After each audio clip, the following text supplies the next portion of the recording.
Welcome to the Attendance/Deadline Modification Guide for Faculty. This guide will be helpful for you in trying to determine attendance and deadline modifications for your students with disabilities in your class. Absence accommodations.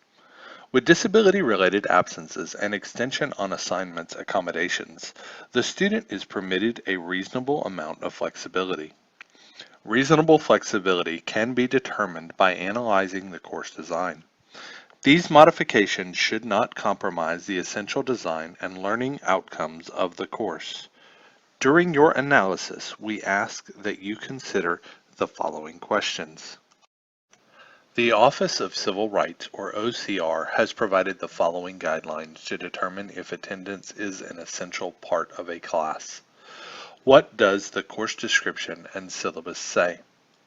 What elements of the class experience are used to calculate the final grade? What are the classroom practices and policies regarding attendance? To what extent is there classroom interaction between the instructor and the students and among students? Do students' contributions constitute a significant component of the learning process? Does the fundamental nature of the course rely on student participation as an essential method for learning? To what degree does a student's failure to attend constitute a significant loss to the educational experience of other students in the class? What is considered when this accommodation is approved? Federal law requires colleges and universities to consider reasonable modification of attendance policies if required to accommodate a student's disability. In making this determination, two questions must be answered. 1. Does the student have a documented disability that directly affects his or her ability to attend class on a regular basis? Disability resources will make this determination based on a review of documentation from the student's physician, psychologist, or other appropriate specialist, and through an interactive registration process with the student, him or herself. Number 2. Is attendance and participation an essential element of the class? More specifically, would modification of attendance policies result in a fundamental alteration of the essential elements of the program? Disability resources will make this determination in collaboration, where appropriate, with faculty members. What is not considered when this accommodation is approved?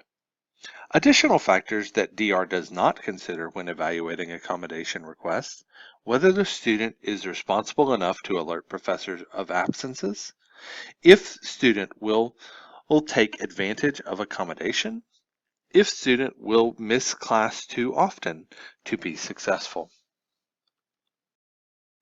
To set up an attendance/deadline modification agreement in your course. Number 1, read through the guidance in this slideshow to best understand how to determine the level of flexibility that would be necessary for this student in your course. Number 2, if you feel you can determine a reasonable number of absences, complete the form at the bottom of the email you received and send it back to DR.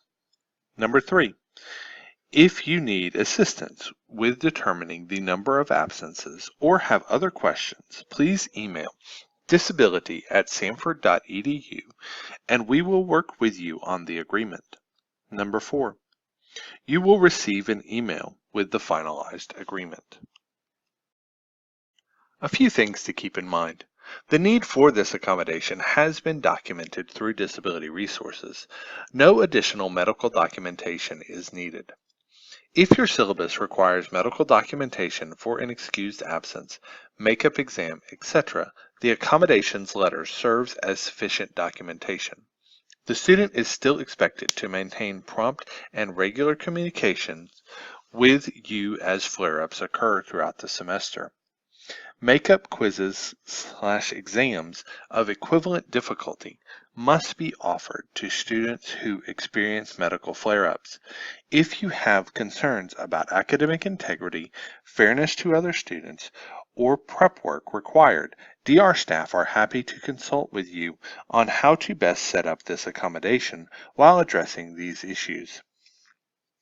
In the event that the student is unable to meet the terms of the agreement, and if no reasonable revisions to the agreement can be made, the student should then be held to the relevant course syllabus policies. For example, the syllabus says students lose a letter grade after their third excused absence. Your agreement says the student is permitted 6 excused absences. On the 7th absence, they can expect to lose a letter grade. More information. Some examples of modifications can be found on our website at the address below. At the bottom of that page, you will see a link for Attendance/Deadline Modification Guide. This PDF contains specific modifications that have been used for students in the past as examples. If you have any further questions, please contact our office at disability@samford.edu. And thank you for watching this guide.